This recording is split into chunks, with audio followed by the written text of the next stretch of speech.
welcome to today's video. Today we are going to be making the sugar base for our Juniperus Ashei wine, compound gin, brewed gin thing. What I have on the stove right now is have water coming up to a boil. What I did off camera is I took my initial extract from yesterday, reheated it, did a 5-minute boil on it, then let it cool, crash cooled it in the refrigerator, and transferred it to my 1-gallon fermenter.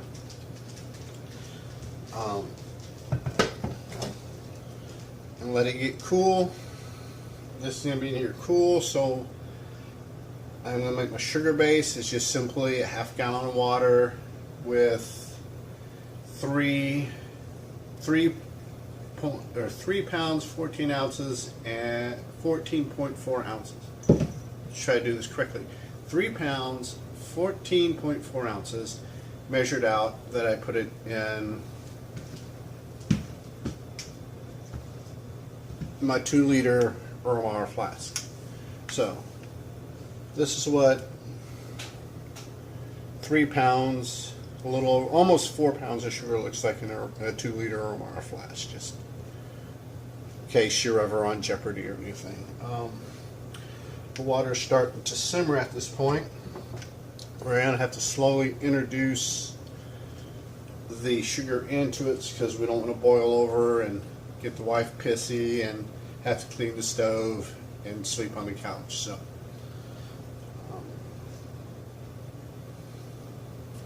while we're waiting for the water to come to a full boil, I'm going to take you over here and show you a cheat.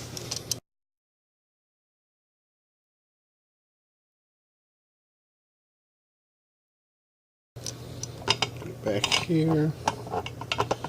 Oh, really?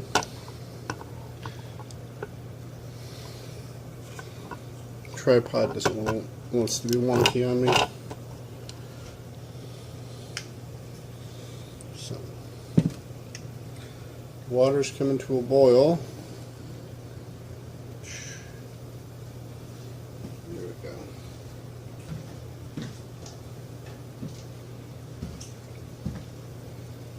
There we go. Introduce a little bit of sugar.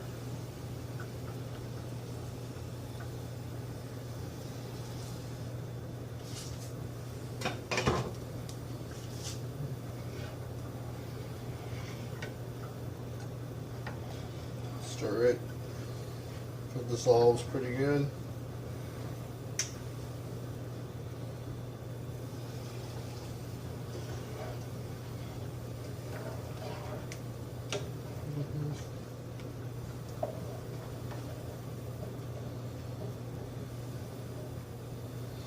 And I am keeping the heat turned on while I'm introducing the sugar into the water.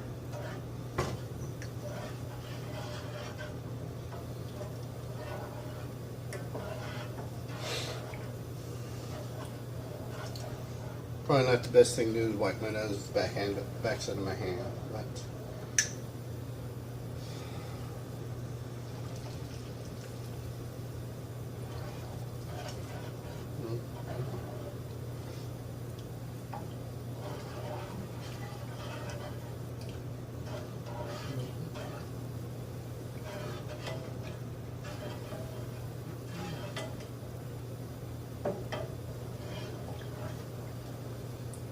just about done with the sugar. Now, I know this can be boring just to sit here and watch, but I may cut this down in editing, I don't know. Again, I might not. Said after I get all the sugar introduced into the water, I will be putting it into the refrigerator and crash cooling it. So I'll have the camera turned off then when we introduce the water, sugar water, into the fermenter. This nice, awful looking green mixture that smells rather pleasant actually. So There's the last of the sugar. I think I may have dropped too much in at one time.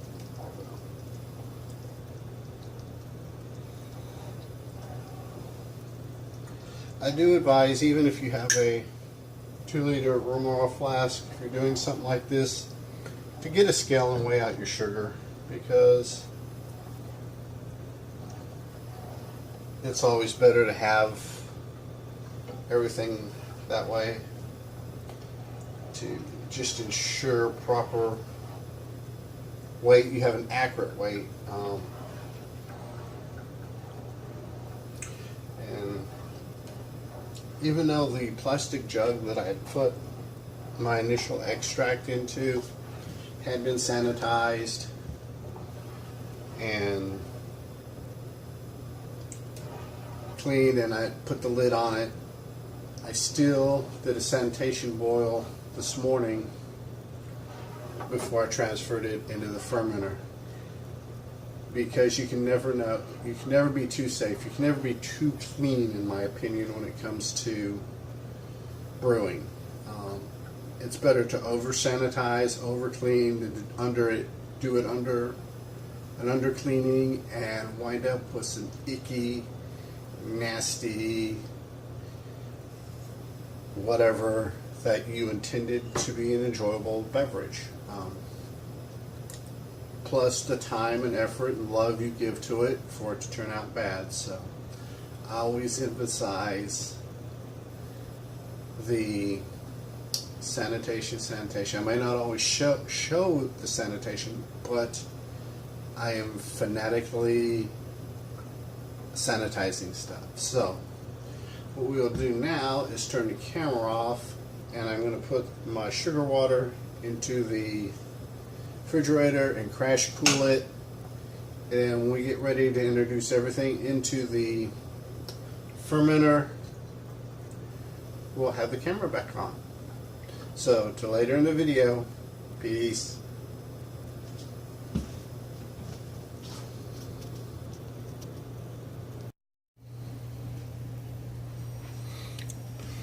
Now we are to the point of getting our sugar water here into our fermenter. I have a funnel that has been sanitized. Pull the cork, put this in.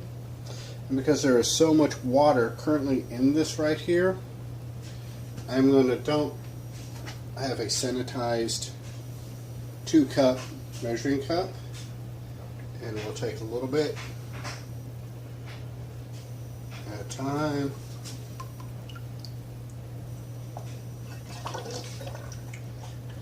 And add our sugar water.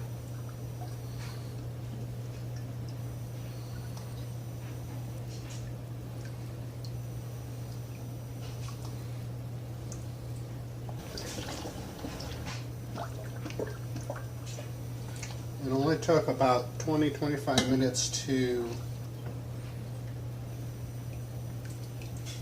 get this to cool down in the refrigerator to be able to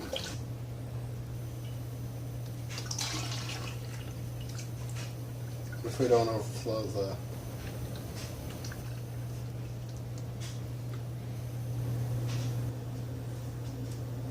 okay. Now it's been an hour. We've had our pectic enzyme in there, good to go. Something I did off camera is I did add my yeast nutrient and my yeast energizer, but they have been added, but it was done off camera. What I'm going to do now is, normally on a 1-gallon batch I'd pick it up and shake it with my hand to oxidize it.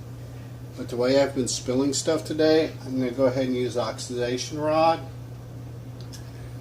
I'm going to give it probably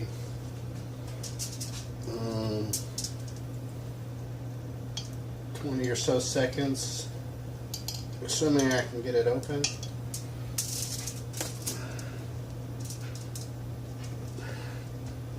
There we go.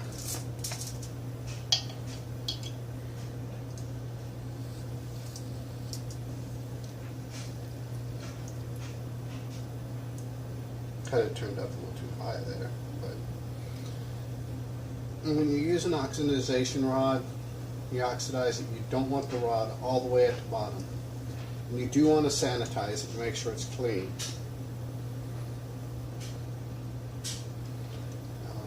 I want to give the yeast as much advantage as I can on making alcohol with as much sugar as I put in here. So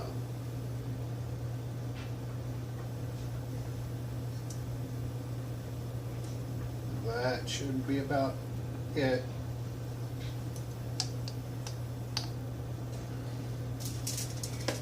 Now take our yeast, shake off the excess sanitizing liquid.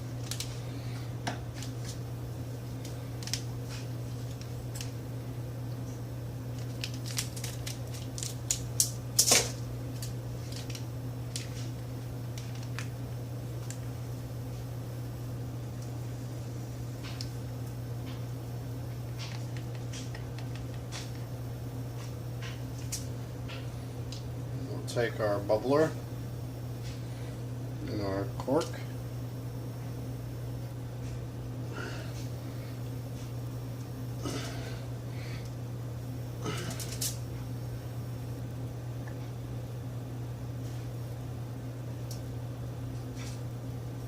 And there we go. This one go down on me. There we go.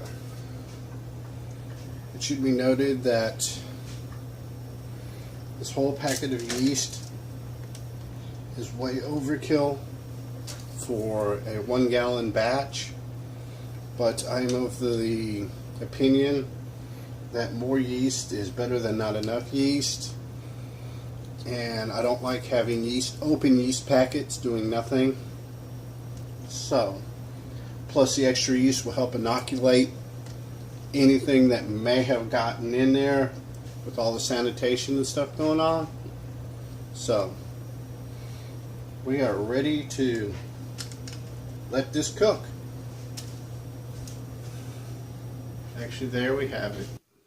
That is a 1 gallon batch of compound gin, or Juniperus Ashei wine, or Brewed Gin, depending on exactly what you want to call it. That's what we have, and probably in 7 to 10 days we'll be ready to rack it. So till the next video, love, peace, and good brewing. Peace.